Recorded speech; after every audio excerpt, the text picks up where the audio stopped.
Nano, buenas noches y felicitaciones por ese nuevo premio. Acumulas premios. Gracias, Jaime. Sí, fue muy grato recibir el premio tanto de la Cámara de Comercio de Lima y por supuesto en manos de la ministra.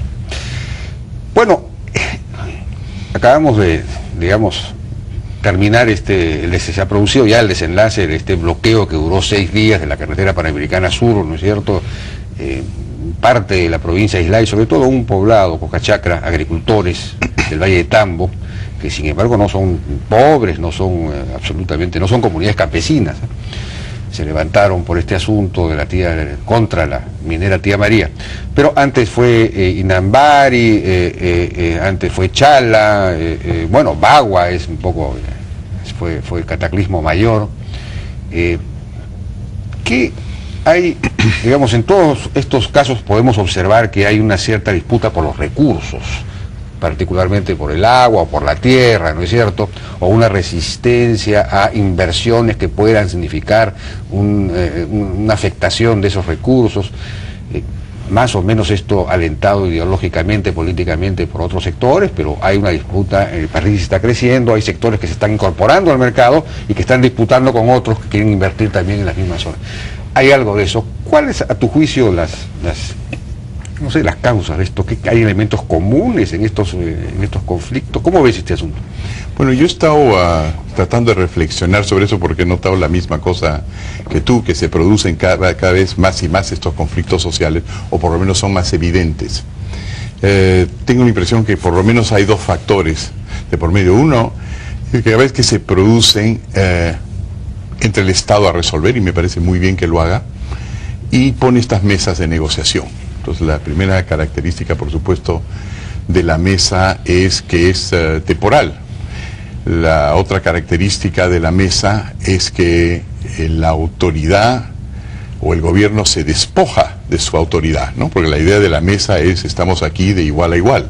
Se supone que no es así. El Estado gobierna, hay leyes, pero en este caso el Estado baja y negocia.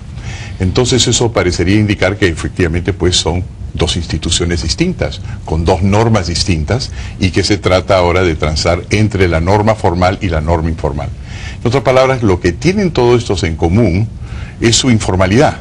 En el fondo no deberían estar ahí, no deberían estar ahorcando la carretera, y evidentemente hay una disputa sobre quién tiene derecho a disponer de la propiedad que existe sobre los recursos.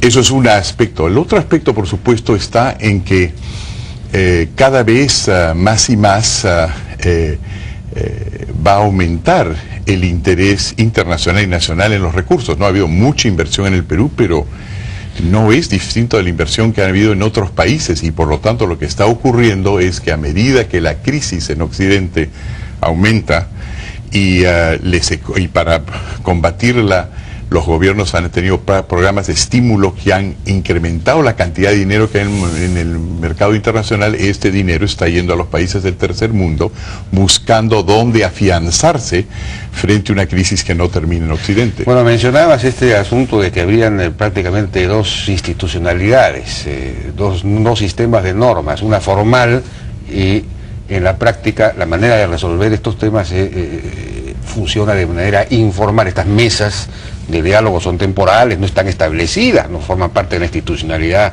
estatal. Ahora, lo probable es que esta institucionalidad estatal, esta institucionalidad en general en el país es muy débil, digamos, la democracia es débil, los partidos son muy débiles, el propio Estado tiene una presencia muy limitada. Los ministerios, el Ministerio de Energía y Minas tienen una escasa capacidad escasa presencia, escasa capacidad de explicación. Entonces, no hay una cultura, digamos, tampoco no hay un sistema que permita procesar las preocupaciones, las demandas, y no hay una cultura tampoco de consulta, de ver al otro como igual. Hay una especie de herencia colonial ahí. Se mezclan esas cosas también, ¿no? Se mezclan. Déjame responderte con datos frescos, como una especie de adelanto sobre el informe que vamos a entregar al país, más o menos dentro de un mes, de lo que hemos investigado en la selva peruana a raíz del incidente o el conflicto en Baguas, lamentable, el 5 de junio del 2009. Te acordarás que hubo un conflicto, por supuesto, que hubieron varios muertos y en ese momento nosotros decidimos de entrar no para ver el problema inmediato del conflicto violento, sino las raíces del conflicto. Entonces, la primera cosa que era interesante, y después vamos a ver si esto se aplica a los otros lugares, de lo que se refiere a los indígenas de la selva amazónica, era que ellos decían que la razón por la cual ellos pedían en su momento la insurrección, o su dirigencia pidió la insurrección, era porque tenía un problema de territorio. Eso fue una de las cosas que dijeron. Las otras cosas que dijeron fueron, hay un problema de otras empresas que están tratando, están contaminando, no tenemos ningún control. Y una tercera era lo que tú acabas de decir, efectivamente, que es que nadie nos consulta. Con relación a lo primero, para decirlo bien en corto, nosotros hemos entrado para ver qué ocurría, porque se suponía, eso es lo que había dicho el gobierno, que hasta ahora se le habían entregado títulos a todas estas comunidades campesinas, tenían más o menos 12 millones de hectáreas, entonces ¿qué se quejaban? Y nosotros hemos entrado y hemos visto varias cosas. En primer lugar, que se hablaba de 1.500 comunidades campesinas. Lo que hemos descubierto... Nativas. Perdón, nativas, comunidades efectivamente indígenas de la selva. Y lo que hemos visto era que no hay 1.500, sino hay aproximadamente 5.000. Entonces la primera cosa que nos estamos dando cuenta es que sabemos muy poco lo que está ocurriendo.